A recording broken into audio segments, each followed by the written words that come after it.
Hello everyone, welcome back to my channel law school. I hope आपकी last video IPC के syllabus का overview समझ में आया हो।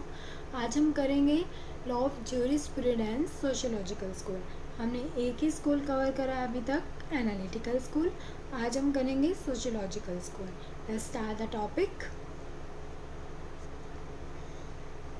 Sociological school. सोशियोलॉजिकल स्कूल में कौन कौन से ज्यूरिस्ट आते हैं, कौन से ज्यूरिस्ट ने सोशियोलॉजिकल स्कूल फॉर्म्ड किया है? First is Ihering, second is Ehrlich, third is the Duguit and fourth is the Roscoe Pound. ये चार ज्यूरिस्ट सोशियोलॉजिकल स्कूल को फॉर्म्ड करते हैं। आइए अब इन ज्यूरिस्ट ने कौन कौन सी थ्योरीज प्रोवाइड करी हैं हम वो पढ़ते हैं। फर्स्टली हम पढ़ेंगे कि सोशियोलॉजिकल स्कूल के ग्रोथ करने का रीज़न क्या है। The reason for the growth of the sociological school. अब सोशियोलॉजिकल स्कूल है तो सोशियोलॉजी वर्ड डिफाइन होगा। किसने डिफाइन करी है? That is the August Comte ने सोशियोलॉजी टर्म को डिफाइन करा है। और सोशियोलॉजी टर्म किससे रिलेट कर दिया है? That is related to the society. And what he talks about the non living and living things. Connection बताता है लिविंग थिंग्स के बीच में एंड नॉन लिविंग थिंग्स के बीच में। बैलेंस मेंटेन करता है लिविंग और नॉन लिविंग थिंग्स के बीच में। Second, theory of Montesquieu. Montesquieu ने क्या थ्योरी दिया है?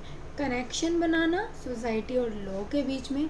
जैसे ऑगस्ट कॉम्टे कनेक्शन बताता है लिविंग और नॉन लिविंग थिंग्स के बारे में, वैसे ही इस थ्योरी में कनेक्शन बताया गया सोसाइटी और लॉ के बीच में कि लॉ और सोसाइटी के रूल्स का कैसे बैलेंस बनेगा, पीपल रूल्स कैसे फॉलो करेंगे, डायनेमिक होगा या फिर स्टैटिक होगा।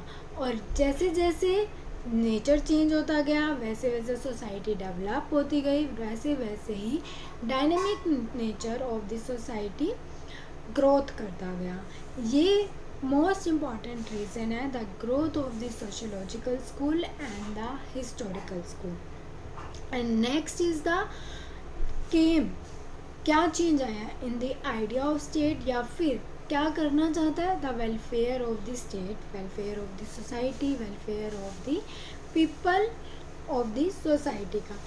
ये तीन रीज़न है जिसकी वजह से सोशियोलॉजिकल स्कूल ग्रोथ हुआ, सोसाइटी में डेवलपमेंट आई, सोसाइटी में ग्रोथ हुआ। अब हम आगे पढ़ेंगे कि ज्यूरिस्ट ने कौन कौन सी थ्योरीज प्रोवाइड करी। फर्स्ट ज्यूरिस्ट कौन था? एरिंग थ्योरी दी थी। किस पर थ्योरी दी थी? लिविंग लॉ पर। एरिंग ने थ्योरी प्रोवाइड करी थी लिविंग लॉ पर। दैट इज़ द सोसाइटीज़ में जो भी चेंजेस होते हैं, जो भी पीपल्स की थिंकिंग के अकॉर्डिंग चेंज होता है, that is the dynamic in nature. और चेंजेस कैसे होंगे? As per the requirement, as per the situations. And what is the aim of the law? Law इस थ्योरी में क्या चाहता है, उसका क्या एम है? That is the social welfare या फिर पीपल वेलफेयर। हम एक पर्टिकुलर इंडिविजुअल का वेलफेयर नहीं करेंगे, हम पूरी सोसाइटी के पीपल का वेलफेयर चाहते हैं। That is the social purpose या फिर सोशल वेलफेयर। नेक्स्ट क्या था? अगर सोसाइटीज़ में पीपल है, वेलफेयर होगा, कोई भी एक्शन भी हो सकता है और कोई भी रिएक्शन भी हो सकता है। अब उसको हम कंट्रोल कैसे करेंगे? एक्शन का रिएक्शन होगा तो रिएक्शन को कंट्रोल कैसे करेंगे? By reward, by duty, by caution, या फिर पनिशमेंट से या फिर मॉरल वैल्यूज से हम उसको कंट्रोल कर सकते हैं। That theory is given by the Ihering on the basis of the living law. आगे चलते हैं। नेक्स्ट थ्योरी दी थी Ehrlich theory, that is based on the social facts. अब सोशल फैक्ट्स क्या बताते हैं? सोशल फैक्ट्स ने बताया कि ये क्या है? It is the study of the human beings of the external behaviour. जो हम ह्यूमन बींग हैं, हमारा जो एक्सटर्नल बिहेवियर है, हम क्या कर रहे हैं, what is the action, what he doing, what he feels, that is called the social facts. कोई भी एक्शन, कोई भी डूइंग, कोई भी फीलिंग्स, कोई भी इमोशंस एक्सटर्नल बिहेवियर को बताते हैं। That is known as a social facts and this theory is given by the Ehrlich theory. Ehrlich theory ने दो लॉज बताए थे कि सोसाइटी में टू टाइप्स के लॉज एग्जिस्ट करते हैं. First is the formal law, second is the practical या फिर लिविंग लॉ. फॉर्मल लॉ क्या बताता है? That is made by the legislature and imposed on the society. और living law that is found in the society itself and followed by the people. एक law जो है, जो हमारा लॉ मेकिंग होता है, लेजिस्लेचर एग्जीक्यूटिव या फिर जुडिशरी के थ्रू होता है. लेजिस्लेचर्स ने बना दिया, एग्जीक्यूट कर दिया, कोई भी मॉडिफाइड करना है वो हो गया और people will follow that rule. Second होता है लिविंग रूल, जो सोसाइटी में है, सोसाइटी के जो रूल्स हैं वो पीपल्स फॉलो करते हैं. These two rules defined by the rich jurist, because this theory of the social facts given by the Erdős theory. Next, Dugit theory आई थी, which is given by the Durkheim, Calsam and Bentham. तीनों का contributions था जिसने डुगिट theory provide करी थी. और ये क्या बताता है? या फिर डिवीज़न ऑफ लेबर और सोशल सॉलिडेटरी. अब सोशल सॉलिडेटरी जो लॉ ने ओरिजिनेट की थी, क्या एलोबरेट करता है? That is the arrangement, particular arrangement of the society of the people with their division of labor as per the social condition. उनकी जो भी social conditions हैं इस टाइम पर, उस अकॉर्डिंग से पीपल्स का अरेंजमेंट करना with their division of labor, that is called the social solidity के नाम से जाना जाता है. और which is given by the Durkheim, Kelsen and Bentham. But इसने एक चीज़ और बताई अपनी थ्योरी में. वो क्या था? इसने टू काइंड्स ऑफ नीड्स दिए. सोसाइटी है, पीपल है, तो उनकी बेसिक नीड्स भी होंगे, कॉमन है. First is the common need, second is the diverse need of the individual.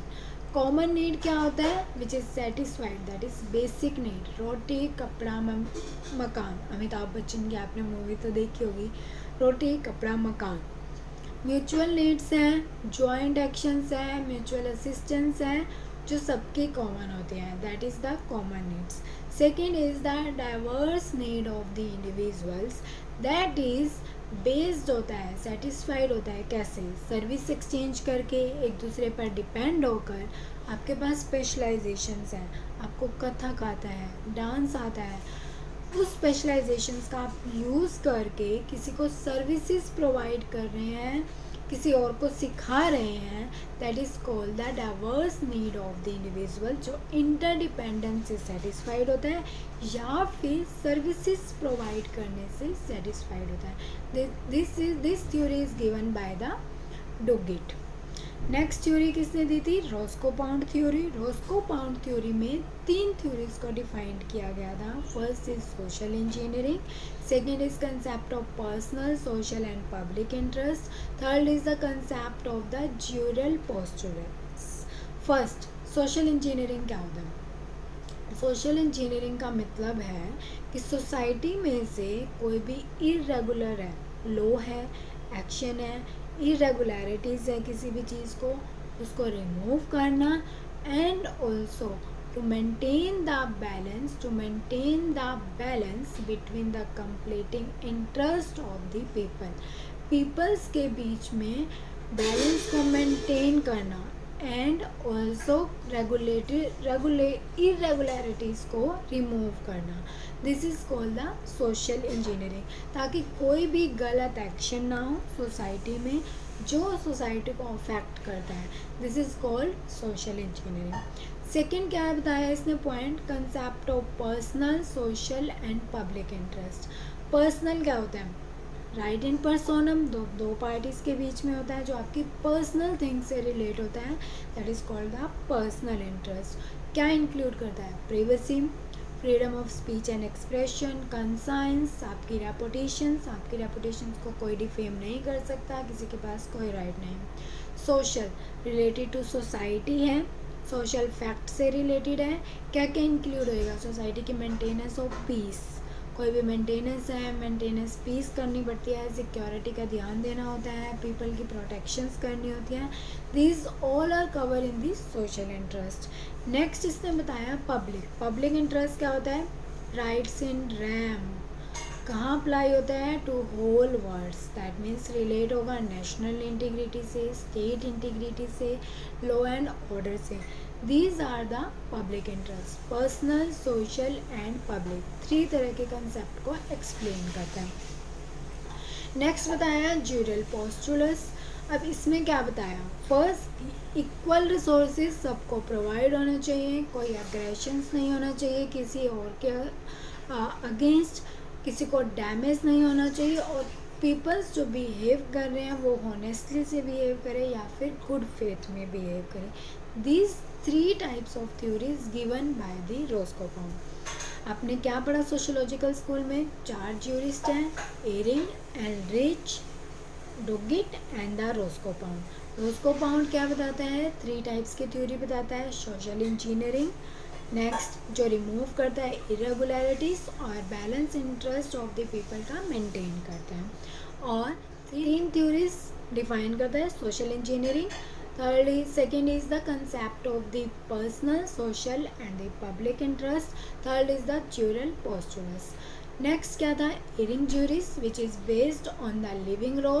Living law पर बेस्ड होता है, लिविंग लॉ के बारे में बताता है. सोशल पर्पस है, सोसाइटी की डेवलपमेंट है, not only for individual but to all the people of the society. और उनके एक्शंस को कैसे कंट्रोल करते हैं? थ्रू रिवॉर्ड, ड्यूटी, लव या फिर मॉरल वैल्यूज़ या फिर पनिशमेंट से. नेक्स्ट किसने बताई थी? डुगिट. डुगिट की कौन सी थ्योरीज थी? That is the division of labour या फिर सोशल सॉलिडेरिटी. अब वो क्या डिफाइन कर रहा था?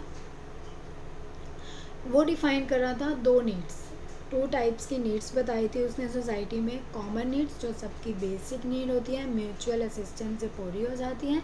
Second is diverse need.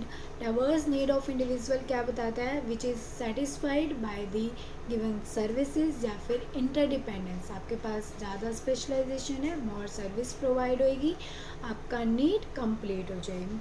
उसके अलावा कौन रह गया? एनरिच. इसने कौन सी थ्योरी दी थी? That is the social facts की थ्योरी दी थी और 2 नीड्स के बारे में बताया था. दैट इज़ 2 टाइप्स के लॉज डिफाइन करे थे. Formal law, second is the living law या फिर प्रैक्टिकल लॉ. फॉर्मल लॉ कौन कौन से होते हैं? That is made by the legislature and imposed on the society. और living law that is found in the society and followed by the people.